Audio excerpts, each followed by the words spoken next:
If somebody mentions something to you and you just tell them, no, I meant to do this.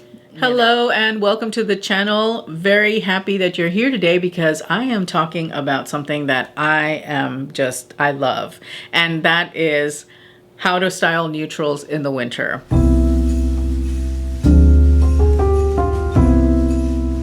Neutrals are one of those things that can be a little bit polarizing in the sense that you either have people who love neutrals and that's all they wear, or you have people who think that neutrals are so boring and they don't want to have anything to do with them.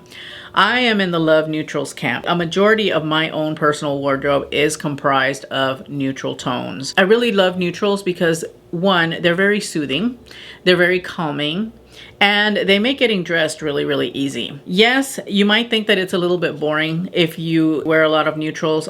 Personally, it gets boring when you wear the same neutral combinations over and over and over again. How you keep it interesting is understanding how to mix and match neutrals, because if you didn't know, neutrals go with everything and they especially go with each other. So it's really fun, I think, to mix and match neutrals. There's a lot of different approaches that you can take, and we're going to talk about that here today. Before we get into it though, my name is Oralia, and the content that I provide here is all around style and fashion for the plus size woman. I like to come from the perspective of providing you affordable shopping options, but teaching you how you can mix these affordable options with a few more expensive and luxury items that will really elevate your look, so that you can look super expensive without breaking the bank. If you enjoy this type of content, make sure to hit the subscribe button and the notification bell so that you don't miss anything here on the channel. Also, make sure that you're following me on Like to Know It as well as Instagram, because all of the shopping I do hits those two places first before YouTube. YouTube is always lagging behind because it takes a bit more work to get content up here. So follow me over on Instagram and Like to Know It so that you don't miss any of the new stuff that I'm bringing in, because a lot of the times this stuff sells out quick.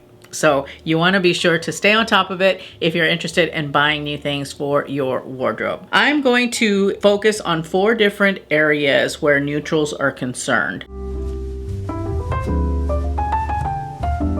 The first one is monochromatic or tonal looks. And if you don't know the difference, monochrome is like all of one neutral or all of one color.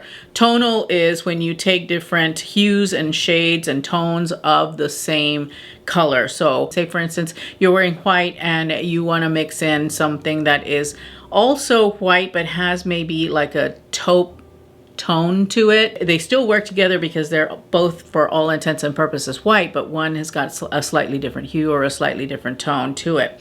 And they work very well together though. For me, these two categories of neutral mixes are what I consider the gold standard.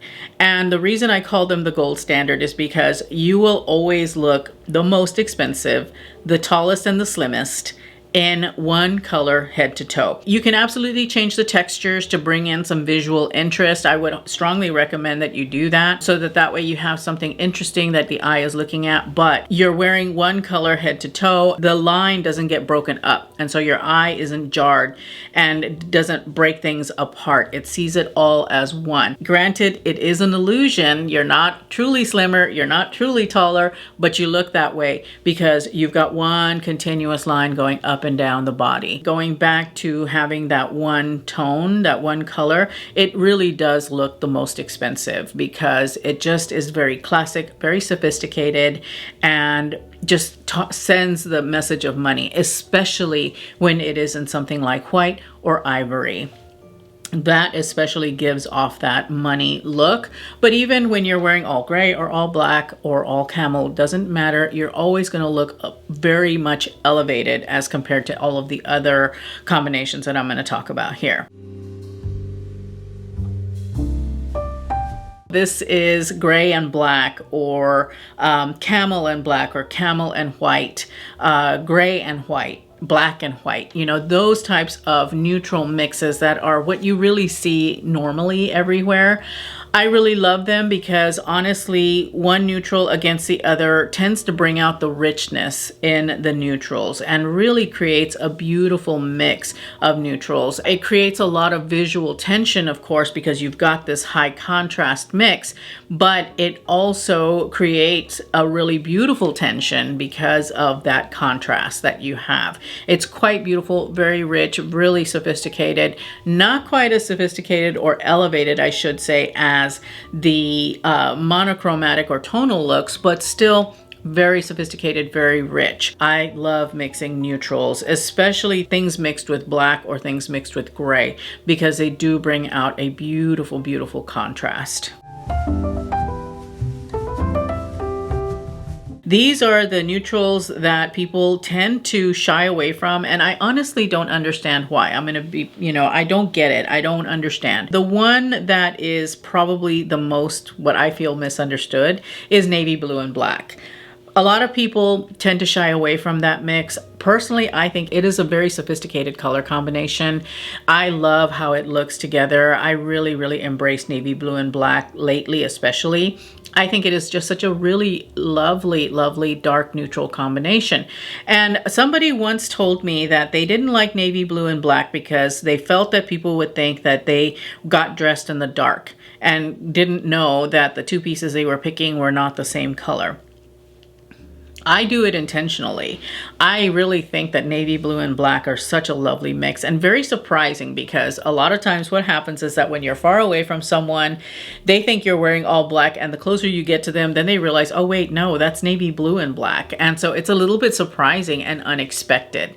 So I really think that this color combination is one to be embraced, especially when it comes to like evening attire. I think that there is just something really, really beautiful about it. But even in the day-to-day, it's a really great unexpected color combination that you should try out. The other unusual combination that I think people tend to shy away from, and again, I do not understand why, is black and brown together. I think black and brown is quite beautiful because I feel that black brings out the richness of brown. Now, the example that I'm showing you here has a brown that is a bit lighter and more red in tone, but even a cool tone brown will work beautifully with black. I think that these two color combinations are quite lovely. And black and brown is again one of those sophisticated color combinations that's very unexpected, but works very, very well together and shouldn't be avoided. I would embrace it. This particular top that I'm wearing in the example is one that I picked up from Banana Republic, and the biggest reason that I grabbed it is because it had a beautiful contrast of the black and brown. And like I said, black brings out the richness in the brown and really makes it look just very delicious. The other unusual color combination I think that's out there that people don't talk about a whole lot is ivory and gray. A lot of people will mix white with gray because they feel that gray is more cool toned, but there are warm toned grays, and even if there aren't, mixing ivory creates a really lovely contrast.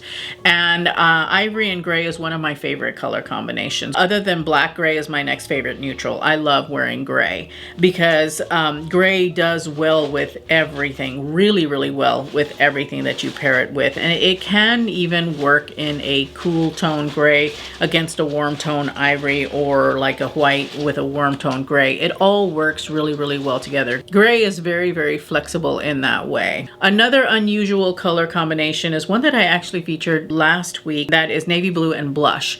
Blush is a neutral. I think it falls in that category because it's a little bit on the beigey side, and mixing it with navy actually works very well together because the navy plays beautifully with the pink undertones, and it just looks very cohesive, even though it is a very unusual color mix.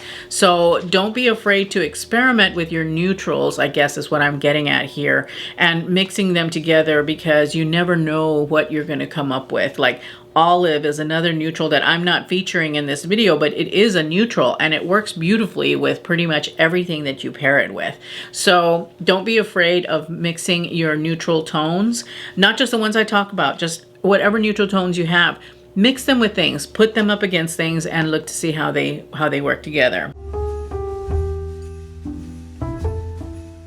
I really love mixing colors with neutrals because one, it helps to ground the color. The neutrals will help to really ground it and give it a foundation for the color to shine. There are loads of different neutral and color combinations. Personally, one of my favorite neutrals is gray, and I love how gray looks with burgundy, for instance, or with fuchsia or magenta or even orange and yellow. Same holds true for brown. I love the way that these look. They're a little bit softer than black, but black also works very well in my opinion. The color I think that is the most universal for neutrals though is burgundy. I think that burgundy goes with everything. Burgundy goes with every neutral in the book. It looks stunning with gray. It looks fantastic with navy blue. It works so well with black. It looks, oh my gosh, with camel, it's just like, oh, it's so pretty. With white, I mean, burgundy is one of those universal colors that can work with all neutrals wonderfully. There's a lot of different ways, like I said, that you can combine colors with neutrals. You can go all in and do like a coat, something that's very big and pronounced in a bright color when you're wearing nothing but black or whatever neutral of choice. Or you can go really small and kind of ease into it with a pair of shoes or a handbag or a scarf or something like that. Those were the 4 areas of focus that I wanted to talk about with neutrals. Again, don't be afraid to experiment with your neutrals. Don't be afraid to pull them out and mix them. Take pictures of yourself wearing interesting mixes with your neutrals and see what really resonates with you, because that's the only way that you're really going to know. Mix it up a little bit, wear some contrast. Don't get me wrong, monochrome is where it's at, but not every day. You want to mix it up. You want to make things visually interesting. I hope that this video was of help to you. If it was, please make sure to give me a thumbs up. It truly helps my channel out. It helps to push my content out into the YouTube world, and that way we can get more eyeballs on what I am doing here. Also, if you aren't subscribed, make sure to hit the subscribe button and the notification bell. I would love to have you as part of the community here. Thank you, as always, for spending a few minutes of your day with me. Thank you to the Style Squad also for helping to support my channel. I truly appreciate you. And remember to live your life filled with confidence, grace, and style. I'll see you in my next upload. Bye.